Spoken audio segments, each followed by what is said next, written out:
31st night కి farm house book చేసుకుని friends తో ఎంజాయ్ చేయాలనుకుంటున్నారా? అయితే వెంటనే డోసే యాప్ ని డౌన్లోడ్ చేసుకుని బుక్ చేసుకోండి.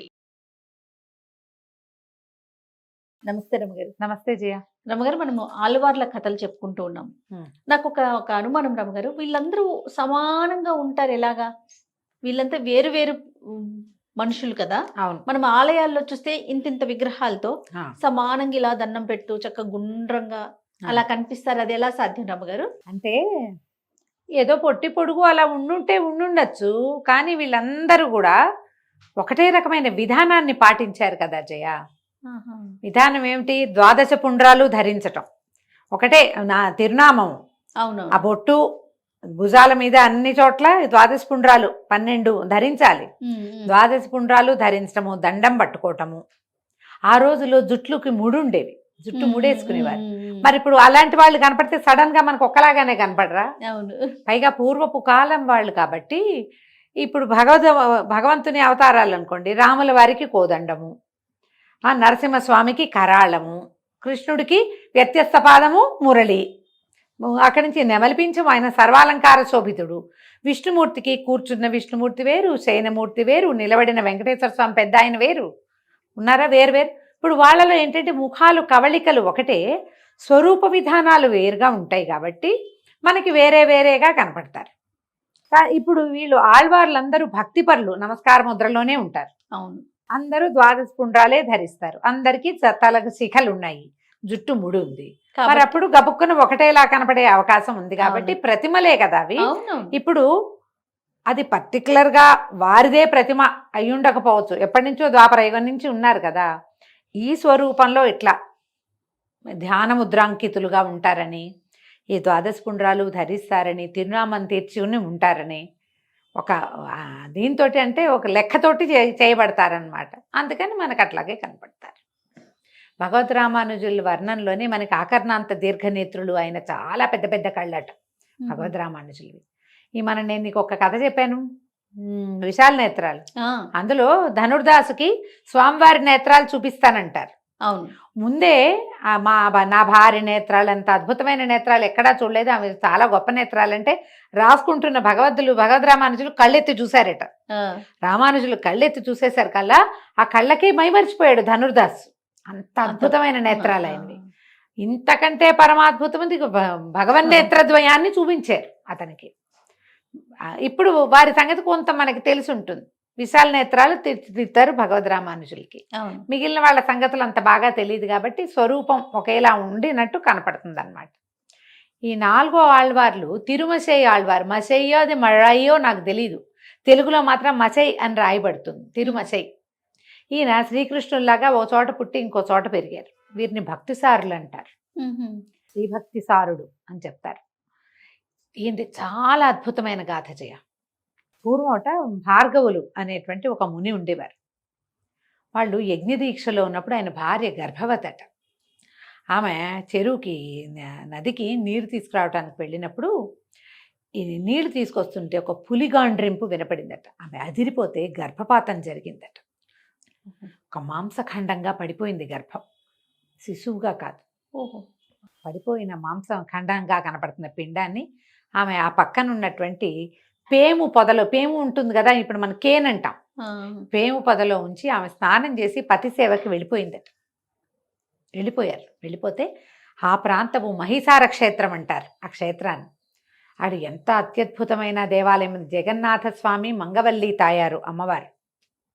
వాళ్ళు అటువైపు వస్తూ ఈ మాంసఖండంగా ఉన్న పిండాన్ని చూసి మృత కళేబరమే కదా, శిశువుగా రూపాంతరం చెందించారు. వారు ప్రాణం పోసారట. అబ్బా, ప్రాణం పోస్తే వాళ్ళిద్దరు కళ్ళు తెరిచేసారు కదా, శిశువుకి వాళ్ళిద్దరూ కనపడ్డారు. వాళ్ళు కాసేపు ఉండి వెళ్ళిపోయారట. వెళ్ళిపోతే వాళ్ళు వెళ్ళిపోయారని ఏడుస్తున్నాడట. అప్రాకృత సౌందర్యం ఉంది భగవంతుడు అమ్మ దేవేరుతో కలిసి పరమాత్మే దర్శనమిస్తే దాన్ని చూసిన మాంసనేత్రం ఇంకో దాన్ని చూడగలదా?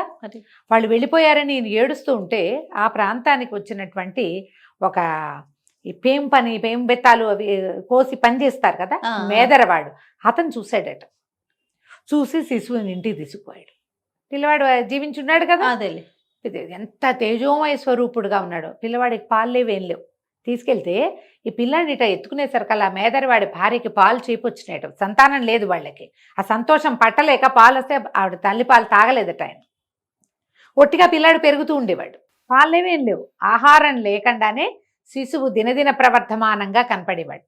ఏమీ లేదు, కాళ్ళు చేతులు ఆడిస్తూ అంతకుముందు తను చూసిన ఆ భగవత్ స్వరూపాలని తలుచుకుంటూ ఉండేవాడు. పిల్లవాడు పెరుగుతుంటే అదే ప్రాంతానికి చెందిన ఒక వృద్ధ మేదర దంపతులు పిల్లవాడి తల్లి దగ్గర పాలు తాగట్లేదు, ఎవరు మానవుల్లో పాలు తాగట్లేదని మంచి ఆవు ఎవరి దగ్గర ఉంటే వాళ్ళ దగ్గర నుంచి కాసిన పాలు తీసుకొచ్చి కాచి పంచదార వేసి పట్టుకొచ్చి ఇచ్చేవాడు. అది తాగేవాడు. రోజు తెస్తే నాకు వద్దని వాడు ప్రతిరోజు పట్టుకొచ్చేవాళ్ళు. వాళ్ళు పట్టుకొస్తే ఇంత వెంబడబడి అడుగుతున్నారని తాగటం మొదలుపెట్టాడు. ఆయన పాలు తాగి ఆ పాలని వీళ్ళకి ఇచ్చాట, ఆ వృద్ధ దంపతులకు. అప్పటికి చాలా పెద్దవాళ్ళు వాళ్ళు. అయితే ఈరోజు పాలు తీసుకుంటుంటే పిల్లవాడు పెరుగుతున్నాడు, వీళ్ళు చిన్నవాళ్ళు అయిపోయారు, యవ్వనంగా అయ్యారట ఆ వృద్ధ దంపతులు ఇద్దరు. తర్వాత వాళ్ళకు ఒక కుమారుడు కలిగాడు. కుమారుడు కలుగుతాడని చెప్పాడట ఈ పిల్లవాడు. ఈయన తిరుమసై ఆళ్వార్, తిరుమసై ఆ ప్రాంతమే అది, అందుకని ఆయనకు ఆ పేరు ఉందన్నమాట. అయితే ఈ వాళ్ళకి ఒక కుమారుడు కలిగాడు, కణికృష్ణుడు అనే పేరుతోటి ఆ పిల్లవాడిని పెంచుకున్నారు వాళ్ళు. కణికృష్ణన్ ఆయన పేరే అది. అయితే ఈ కణికృష్ణుడు విష్ణుభక్తి పరుడుగా బ్రహ్మాండమైన అత్యద్భుతమైన కవిత్వం చెప్పేవాడిగా తయారయ్యాడు. ఈయనతోటి కలిసి ఉండేవాడు, ఈయన్ని భక్తిసారులు అనేవాళ్ళు. ఈయన నిరంతరము భగవద్ధ్యానంలో ఉండేవాడు. అయితే ఈయనకు ఒకసారి పేయాళ్వార్లు దర్శనమిచ్చారు. మనం ముందు కథలో చెప్పుకున్నాం కదా, పేయాళ్వార్ అంటే ముదలాళ్వార్లలో ఆయన ఒకరు. పేయాళ్వార్లు కనపడి ఈయన అప్పటికి శివభక్తుడుగా ఉండేవారు. ఈయన ఈ తిరుమసై ఆళ్వార్లు సమీప దేవాలయ దర్శనం కూడా చేస్తూ ఉండేవారు. అయితే ఆయన ఎట్లా కనపడ్డారు, ఈ పేయాళ్వారు ఒక చెట్టుని తిరగేసి, అంటే గుణపాన్ని పాతిపెట్టి నీళ్లు పోస్తున్నారని ఒక కథ చెప్తారు. చెట్టుని పీకి వేళ్ళు పైకిను తల కిందకి పెట్టి పాతి పెట్టారు. వేళ్ళు పైన ఉన్నాయి. ఒక పగిలిపోయిన ఒక చిల్లుకుండతోటి నీళ్లు నదిలోంచి వాగులోంచి తీసుకొచ్చి పోస్తూ ఉంటే ఈయన అడిగారట, నువ్వు చేసే పని ఏం పని, ఇది పిచ్చి పని కాదా, నువ్వు మొదలుకి కదా నీళ్లు పోయాలి, నువ్వు తలకి పోస్తున్నావు నీళ్లు, పైగా చిల్లుకుండతో తెస్తే అది ఎట్లా స్వీకరిస్తుంది, నీళ్ళన్నీ పోతాయి కదా, ఇది మొదలకెత్తదు, అది ఇది కాదు అని అనేసరికల్లా పేయాళ్వారు చెప్పారట, నువ్వు చేస్తోంది కూడా అదే, పరతత్వం ఎవడో తెలుసుకోవట్లేదు నువ్వు, దీనికి మొదలెవరు, ఎవరి వల్ల ఈ సృష్టి పెరిగింది, ఎవరి వల్ల ఇది నడుస్తోంది, అతడిని ధ్యానించాలి నువ్వు ఆయనని వదిలిపెట్టి ఇతర దైవాన్ని ప్రార్థిస్తున్నావు అని చెప్పారు. అప్పుడు నారాయణ తత్వాన్ని బోధించారట. పేయాళ్వారే తిరుమసై ఆళ్వార్లకి భక్తిసారులకి బోధించారు. మేదర్ వాళ్ళ కుటుంబంతో ఉండేవాడు కదా ఈయన. వీళ్ళు నీ కులం ఏమిటి, నీ మతం ఏమిటి, ఈ ప్రశ్నలు ఉండేవి కాదు.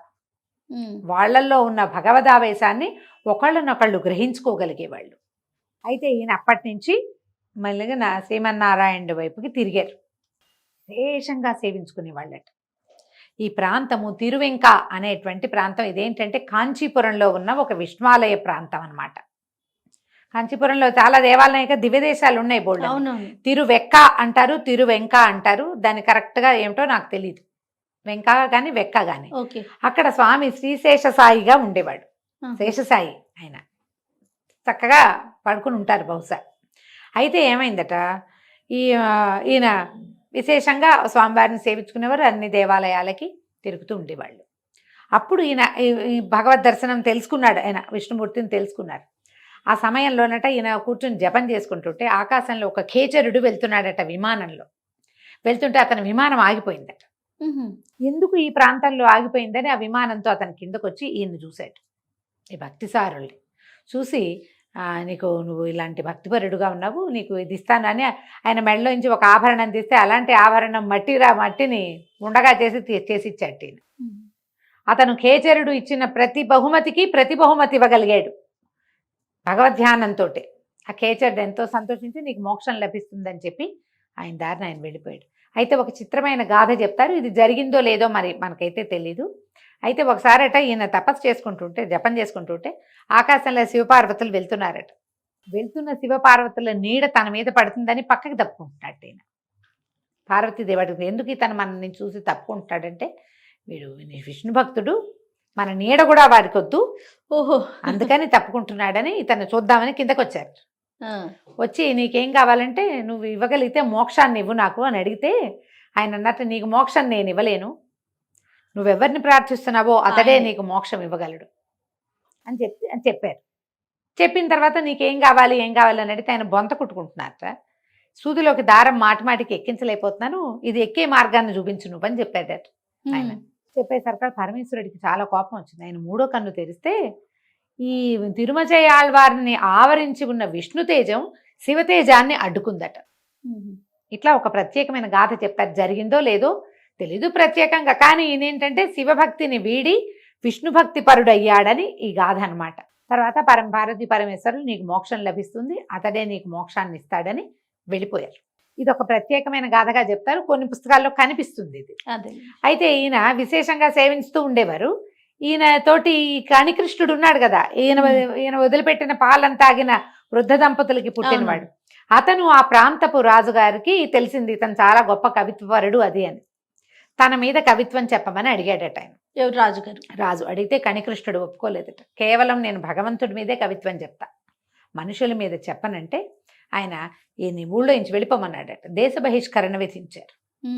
బహిష్కరణ విధిస్తే ఈయన వచ్చి భక్తి సార్లకి చెప్పాడట కనికృష్ణుడు, దేశ బహిష్కారం విధించారు తండ్రి, నేను వెళ్ళిపోవాలి అంటే నీతో పాటు నేను కూడా వచ్చేస్తానని స్వామివారికి కూడా చెప్పారు. దేవాలయంలో తిరువెంకాలో చెప్పారు స్వామికి, మేమిద్దరం నగరం విడిచి వెళ్ళిపోతున్నాము, ఆ పైన నీ ఇచ్చే స్వామి అని దండం పెడితే స్వామివారు లేచి వచ్చేసేట వీళ్ళ వెనకాల. ఆయన ఒకరే కాదు, పరివార దేవతలు ఉంటారు కదా దేవాలయంలో, మొత్తం దేవతా విగ్రహాలన్నీ తరలి వీళ్ళతో పాటు వచ్చేసినాయి. తెల్లవారేసరికి దేవాలయం తీస్తే ఏడి స్వామి లేడు లోపల. నిర్ఘాంతపోయారట. చూస్తే పరివారాలు మొత్తం అన్ని అరలు ఉండాలిగా, వేరు పరివార దేవతలు ఉండద్దు, నిత్య సూర్యగణాలు ఉంటాయి, ఈయన గరుకుమంతుడు ఉంటాడు, ఎవ్వరు లేరు. సుదర్శన చక్రం ఉండాలిగా, చక్రతాళ్వారు ఉన్నారు పక్కన, ఆయన లేడు, ఎవ్వరు లేరు. మొత్తం విగ్రహాలన్నీ వెళ్ళిపోయినాయి. ఇటు వేసిన తాళాలు వేసినట్టే ఉన్నాయి, స్వామివారు లేడు లోపల.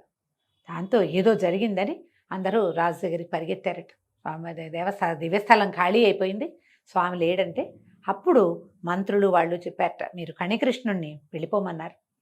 కణికృష్ణుడు భక్తిసారుల అనుగ్రహంతో పుట్టినవాడు, ఆయన లేకుండా అతను ఉండడు, ఆయన కూడా ఇతను లేకుండా ఉండరు. ఆయన వెళ్ళిపోమన్నాడు కాబట్టి ఈయన వెళ్ళిపోయాడు. వీళ్ళిద్దరు వెళ్ళేసరికి స్వామివారు వేయించేసినట్టున్నాడు వాళ్ళ వెనకాల. పదండి అంటే పరిగెత్తుకుంటూ వెళ్ళారు.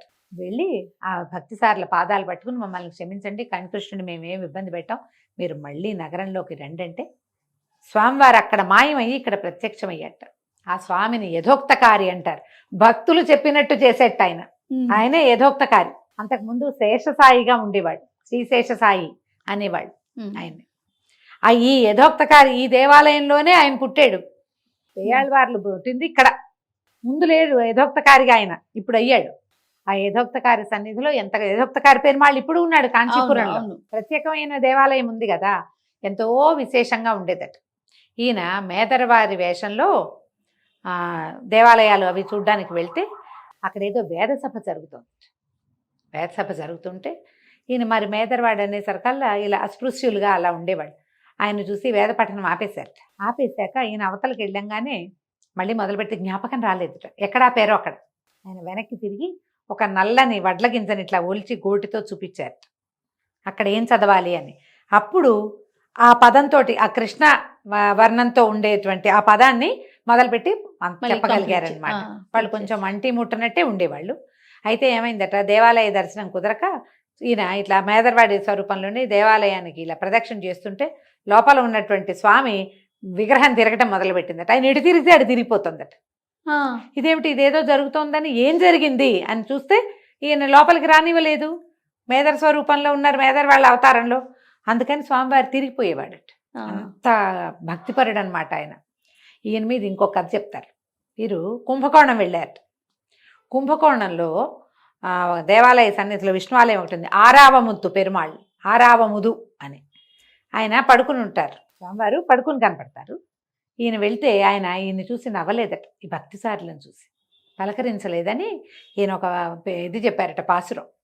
ఏమని, నువ్వేమిటి అలసిపోయావా, నువ్వు చేపలుగా మారి పడవని తోసుకొచ్చావు, అలసిపోయావు, కూర్మంగా మారి నువ్వు కొండని మోయవలసి వచ్చింది, అలసిపోయి ఉంటావు, తర్వాత భూమిని లేవదీసావు, అలసిపోయావు, రాముడు పోయి ఇంతమందిని జయించావు, జనస్థానంలో వీళ్ళందరినీ సంహరించావు, అలసిపోయావు అలసిపోయావా, అందుకే నన్ను చూసి పలకరించట్లేదంటే స్వామివారు తలకాయ ఎత్తి పలకరించాడట.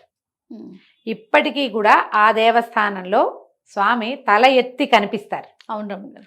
అదే స్వరూపంలో ఇప్పటికీ దర్శనమిస్తారు. ఎంత విశేషమైన గాథ చూడు. అద్భుతం. కొన్ని కన్నా వింటుంటే మనకు గూస్ బంప్స్ వస్తాయి, ఎట్లా జరిగి ఉంటుందా ఇది. అవును. ఈ భక్తి సార్లు చాలా సంవత్సరాల పాటు ఇలా సంచారిగా ఉండి అనేక దేవస్థానాలు దివ్యదేశాలు చూసి ఆ స్వామి మీద ఎన్నో రకాల పాసురాలు చెప్పి తర్వాత ఆయన దారిన ఆయన వెళ్ళారనమాట. ఈయనకి ఆ భగవద్ దర్శనం చేయించిన వారు పేయాళ్వారే. ఈయన పుట్టేదాకా ఆయన ఉన్నారు. ఓకే. ఈ తర్వాత ఈ భట్టనాథులు అంటే మన పెరియాళ్వారి గాథ కూడా చెప్పుకుంటాము, అది కూడా చెప్తాం. తప్పకుండా. నమస్తే. నమస్తే జయ.